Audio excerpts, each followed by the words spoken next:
third session is around the theme of collecting and displaying history. The speaker for this session is Kirsten Wright, and Kirsten is the Program Manager for the Find and Connect web resource, which is located at the University of Melbourne. She has a background in records and archives and has previously worked as University Archivist at Victoria University and at the Public Record Office Victoria. She holds a BA with Honours and Master of Information Management and Systems, both from Monash University. Kirsten has previously presented and published on issues of archives and power, language and archival description, and trauma-informed archival practice.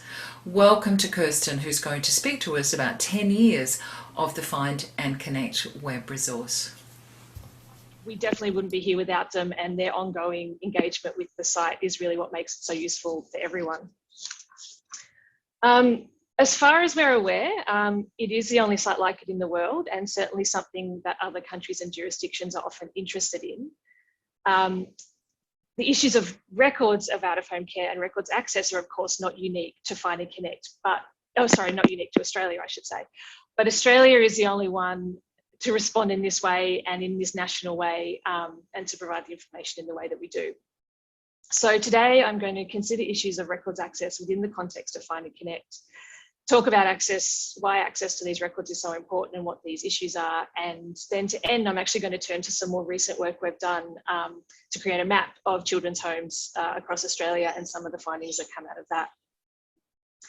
So why is records and archives such a sort of big and fraught issue in this space? So people who are in the care system are reliant on the organisations created by the various agencies, church groups, governments. These records take the place of, more traditional family and children's records and childhood histories.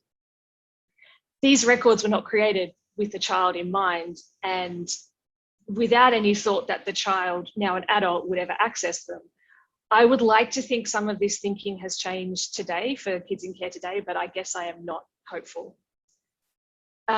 People are reliant on these records sometimes for basic information, identity information, information about their families. But I think we can all agree that everyone has a right to information about their childhoods, regardless of the reason or particular information being sought. We have also seen an uptick these days of people who want to access their records so they can undertake legal action or submit a claim under the National Redress Scheme. But records access is definitely not a simple process. Many people, when they exit care, are still not told that records were created about them and that they have a right to access them. There are complicated laws and policies to navigate, records request processes that change from jurisdiction to jurisdiction and from organisation to organisation. If people were moved around and spent time in multiple care facilities, they will need to potentially approach multiple organisations to request their records over and over again. And in addition, when people do get access to the records, they often find them to be upsetting, inaccurate, or even traumatic. Redaction and the blocking out of information is a massive issue in this space. There are so many examples of people requesting records and getting back copies which redact the very information they're after, particularly family members' names, siblings' names, that sort of thing. And also inconsistency of the application of redactions. People who request their records more than once may often get different things redacted when they receive different copies of their records. And there are also issues and questions around ownership. The organisations holding these records, as Adele alluded to, definitely view these records as their organisational records, and yet these are the information about an individual's childhood. So here are a couple of quotes from care leavers writing about these records and the sort of double-edged nature of the records.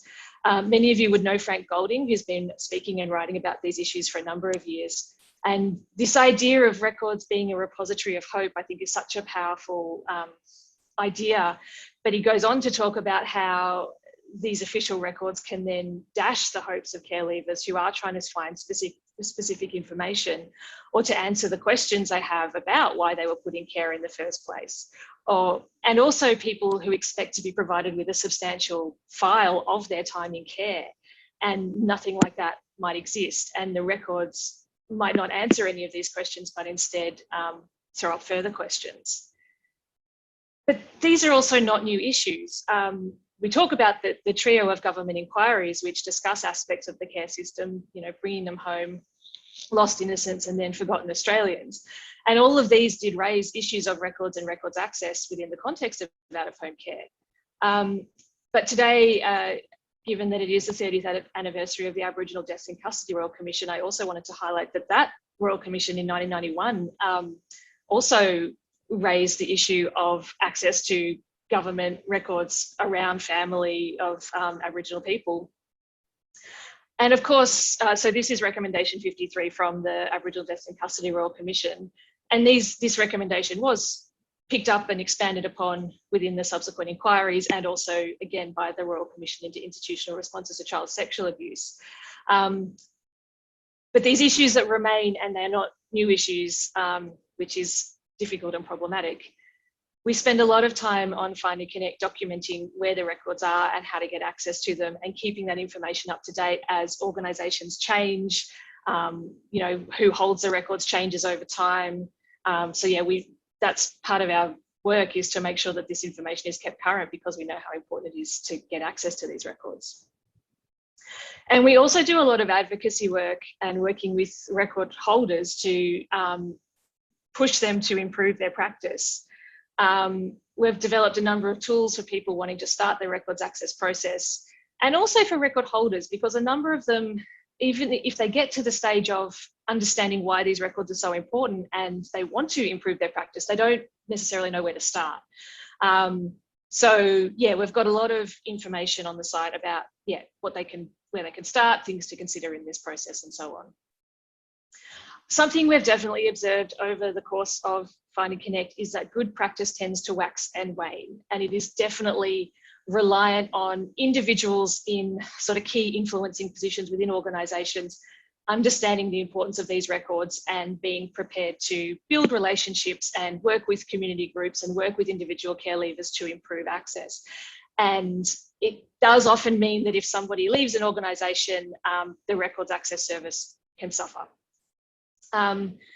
Having said that, there are some organisations these days at a higher level of maturity. They're doing great work. They're working with former residents, really being open about their records access processes, and that's fantastic. There are still others, I think, who are getting to the point of understanding why these records are so important. Yes, even after all the inquiries and royal commissions and so on. There are still some organisations who don't want to work with us and continue to deny that they hold any relevant records. So it really is still today, I think, a spectrum of practice.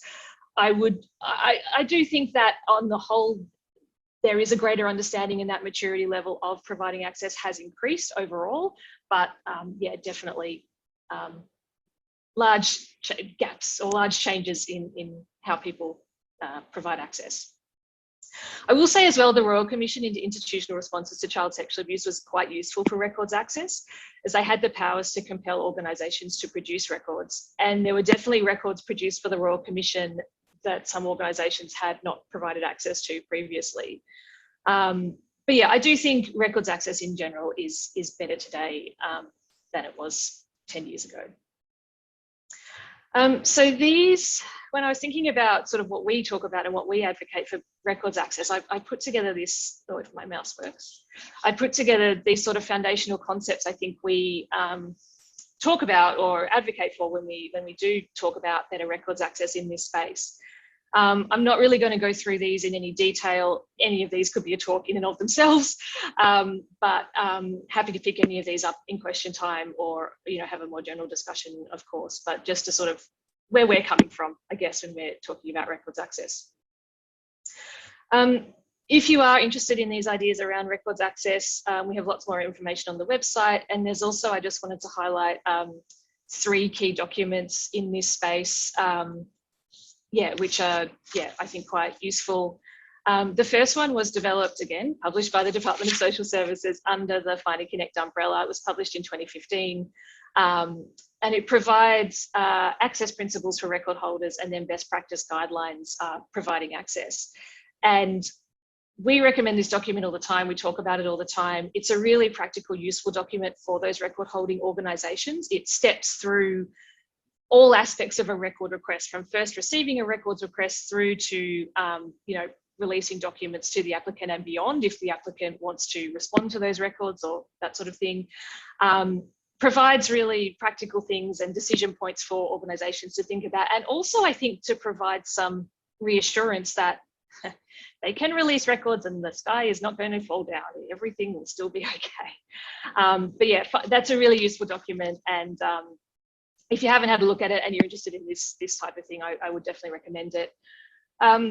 Next, the Clan Charter of Rights to Childhood Records. I think it's a really important document for record holders and archives to consider, because this sets out what this group of care leavers wants for their records, and it is care leavers asserting their rights over these records that are held by organisations. So yeah, really important document, I think, there in that sort of, assertion of other people's rights over these records apart from the organisations. And finally, I wanted to highlight the New South Wales Privacy Commissioner released a guideline a couple of years ago. And I think it's significant because it's encouraging New South Wales agencies to take up those best practice principles highlighted in the DSS document, rather than pushing people through legislation and forcing them to go through that really bureaucratic process. So it was quite a positive thing to see that something like the New South Wales Privacy Commissioner was considering other avenues and opportunities to provide access outside of those really legislative difficult processes. So I'm going to turn now, bit of a turn, to talk about some recent work we've done on the site, which has resulted in the development of a map. Oh, I stopped sharing my screen. I'm sorry. I clicked the wrong button in my excitement to talk about the map. Sorry about that. Let me go back. Yeah, a map of children's homes. So we launched this in 2019. This map of children's homes provides the locations of over 2,000 homes across Australia. If you're wondering what the blue dot over in the ocean is, that is the Norfolk Island Orphan School that opened in 1795. We did this map for a few reasons. One is because there is a lot of information on Find and Connect. Like, that's great in a lot of ways, but also can be difficult for people to sort of get to what they need because there's just so much information, particularly if they're sort of starting out. So this is another way for people to sort of access the Find and Connect data and get into the site in more detail. It was also to assist people who maybe were in a home, but they don't remember the precise details of the home. Like if they, they might not remember who ran it or what it was called, but they might remember a particular landmark or approximately where it was located. So this map allows another way of searching for that type of data without necessarily knowing, the name and that sort of thing. If you're wondering about the colours of the dots, they reflect how much information we have about each location. So red means we know precisely where that home was located. Blue means we know maybe what street it was on, like approximately where it is, but not the precise location. And green means we only know what suburb it was in. And even since the map went live, we've been able to people have sent in more information. We've been able to update the map with more precise information. So if anyone does have more precise information, please do get in touch. There's also a timeline. When you click on a dot on the map, you get basic information. It gives you a link over to the site so you can get more information. But what I will do is, hopefully this works. As I said, there's a timeline. So I'm going to animate the timeline. I'm going to play that, which will slowly, hopefully that works. Yes, there we go.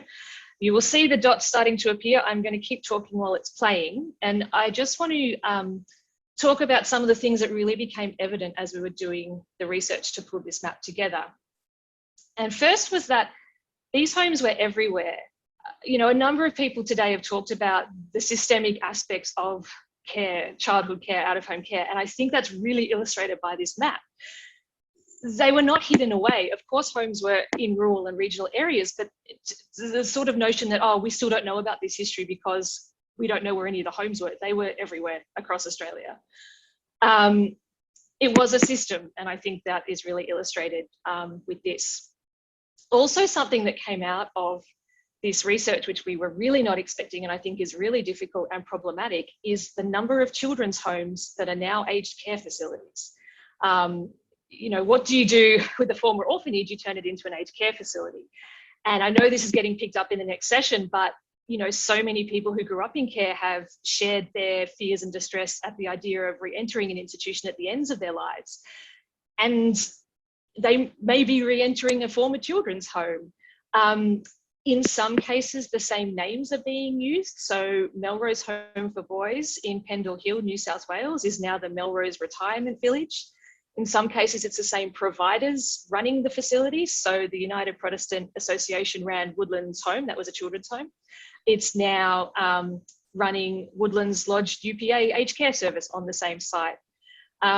And in other cases, a different provider has taken over the facility, but it's still being used for aged care. So Greenwood, which was established by Dr. Bernardo's in Australia, is now part of Greenwood Aged Care.